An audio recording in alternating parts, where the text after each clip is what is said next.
Öksürürken adeta nefessiz kalıyorum. Öyle şiddetli ki öksürdüğümde yer yerinden inliyor.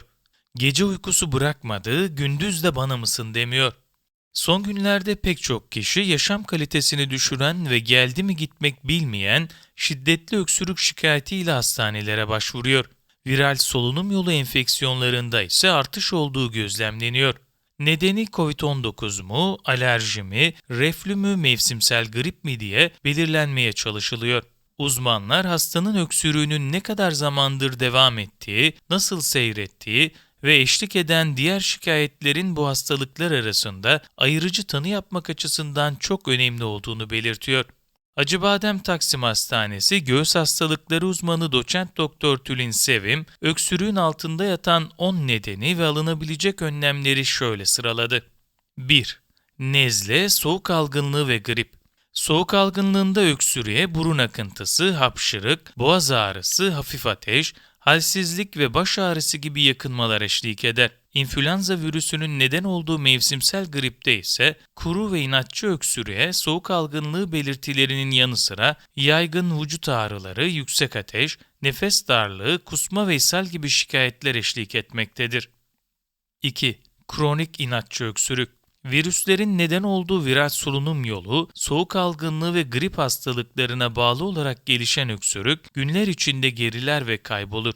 Ancak bazı hastalarda tedaviye rağmen öksürük aylarca devam edebilmektedir. Kronik inatçı öksürük olarak tanımlanan bu durumun viral enfeksiyonlardan sonra ortaya çıkan öksürük aşırı duyarlılığıyla ilişkili olduğu düşünülmektedir.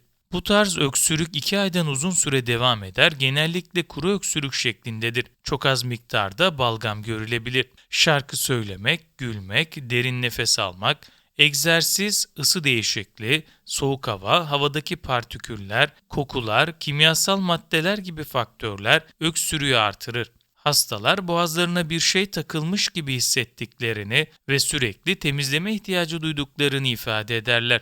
Öksürük aşırı duyarlılığı aylarca devam eden, hastaları çok rahatsız eden, birçok kez doktora başvurmalarına neden olan, yaşam kalitesini bozan bir durumdur. 3. Alerji. Alerjik öksürük özellikle ilkbahar ve sonbahar aylarında belli ortamlarda veya belli tetikleyici faktörler ile karşılaşıldığında artar. Öksürükle birlikte burun akıntısı, geniz akıntısı, hapşırık, gözlerde sulanma, kaşıntı, bazen nefes darlığı, hışırtılı solunum gibi şikayetler de mevcuttur. Ateş çok beklenen bir belirti değildir. 4. COVID-19. Göğüs hastalıkları uzmanı doçent doktor Tülin Sevim, öksürük COVID-19'un belirtileri arasında yer almakla birlikte COVID-19'da hastalarda öksürüğün yanı sıra ateş, yaygın vücut ağrıları, halsizlik, kırıklık, boğaz ağrısı, tat, koku kaybı, nefes darlığı gibi şikayetler mevcuttur diyor. 5. Geniz akıntısı. Kronik öksürüğün sık görülen nedenlerinden biri geniz akıntısıdır. Burun kanalından geriye boğaza doğru akıntı hissetme durumu olarak tanımlanır. Hasta yatarken veya sabah uyandığında akıntının arttığını hissedebilir. Alerjik veya alerjik olmayan inatçı burun iltihabı ve sinüzitle birlikte görülebilir. Hastalarda öksürükle birlikte burun akıntısı, burun tıkanıklığı, geniz akıntısı, hapşırık, damakta, burunda, boğazda kaşınma hissi bulunur. Sürekli boğazlarını temizleme ihtiyacı duyarlar. Isı değişikliği, kimyasal maddeler, kokular ve benzeri öksürüğü tetikler. Alerjiyle ilişkili olduğunda belli mevsimlerde veya kişi duyarlı olduğu antijenle yani ev tozu akarı, kedi, köpek tüyü, küf ve benzeriyle karşılaştığında geniz akıntısı ve öksürük şikayetleri artar. 6. Reflü. Reflü günümüzde çok sık görülen bir hastalıktır ve kronik öksürüğün önemli nedenlerinden biridir. Reflü hastalığının tipik belirtileri göğüs kemiğinin arkasında duyulan ve aşağıdan yukarıya boğaza doğru yayılan yanma hissi, göğüs ağrısı, yenilen yiyecek veya ekşi sıvının ağza veya yemek borusuna geri gelmesi, boğaz ağrısı, ses kısıklığı, geğirti, hazımsızlık, midede ekşimedir. Kalp ağrısı veya astım hastalığını taklit edebilir. Şikayetler genellikle yemeklerden yarım saat sonra başlar ve öne eğilmekle artar. 7. Zararlı maddelerin solunması. Zararlı gaz, duman, toz, parçacık, kimyasal madde ve yabancı cisim solunması akut öksürük nedenidir. Yani ani başlar ve 3 haftadan kısa sürer. Yaşadığımız ortamda, iş yerlerimizde, soluduğumuz havada bulunan bu zararlı maddeler solunum yollarını tahriş eder. Maruz kalınan bu zehirli maddelerden kurtulmak, hava yollarını temizlemek, akciğerimizi korumak için öksürük refleksi çalışmaya başlar. Sigara dumanı, egzoz gazı, partiküller soluduğumuz havada sık karşılaştığımız zararlı maddelerdir. 8. Akciğer enfeksiyonu, zatüre, tüberküloz. Zatüre, bakteri, virüs veya nadiren mantarların neden olduğu akciğer enfeksiyonudur. En sık görülen belirtiler ani başlangıçlı ateş, titreme, öksürük, balgam, nefes darlığı ve göğüs ağrısıdır. Hafif seyredebildiği gibi özellikle risk grubundaki kişilerde ölüme neden olabilir. Tüberküloz da 3 haftadan uzun süre devam eden kronik öksürük nedenlerinden biridir. Hastalarda öksürükle birlikte iştahsızlık, kilo kaybı, gece terlemesi, bazen kan tükürme görülebilir. 9. Havayolu hastalıkları. Astım, kronik bronşit.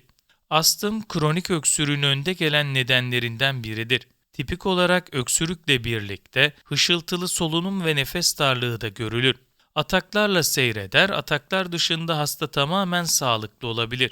Astımın bir alt tipi olarak değerlendirilen öksürükle seyreden astımdaysa hışıltılı solunum ve nefes darlığı bulunmayabilir. Hastaların tek şikayeti öksürüktür. Kronik bronşit, kronik öksürük ve balgam ile karakterize bir hastalıktır. Kronik obstrüf akciğer hastalığının bir alt tipidir.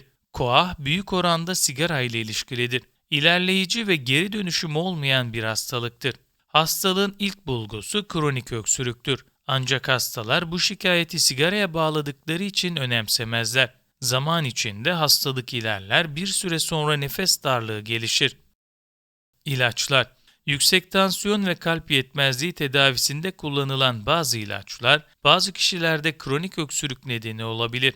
Öksürüğün altında yatan 10 nedeni açıkladıktan sonra şimdi de sıra öksürüğe karşı etkili 8 öneriye geldi. Doçent Doktor Tülin Sevim öksürüğe karşı önerilerini şöyle sıralıyor. 1. Doktorunuzun verdiği ilaçları düzenli kullanın. 2. Öksürüğü tetikleyen faktörlerden yani alerjen, sigara dumanı, kimyasal madde, duman, partikül ve benzerinden uzak durun. Maruziyeti azaltmak için gerekli önlemleri alın. Örneğin polen alerjiniz varsa polen yoğunluğunun fazla olduğu günlerde çok gerekmedikçe dışarı çıkmayın. Yine hava kirliliğinin yoğun olduğu günlerde de gerekmedikçe dışarı çıkmayın. 3. Sigara içmeyin, içilen ortamlarda bulunmayın. 4. Yaşadığınız ortamı nemlendirin. Hava nemlendiricisi veya sıcak buharlı bir duş, burun tıkanıklığını azaltmaya yardımcı olur. Boğaz ve hava yollarını rahatlatır. 5. İstirahat edin, bol bol sıvı tüketin. Ilık su, et veya tavuk suyu günde 2-3 fincanı geçmemek koşuluyla bitki çayı, boğazı rahatlatarak öksürüğün azaltılmasını sağlayabilir. 6.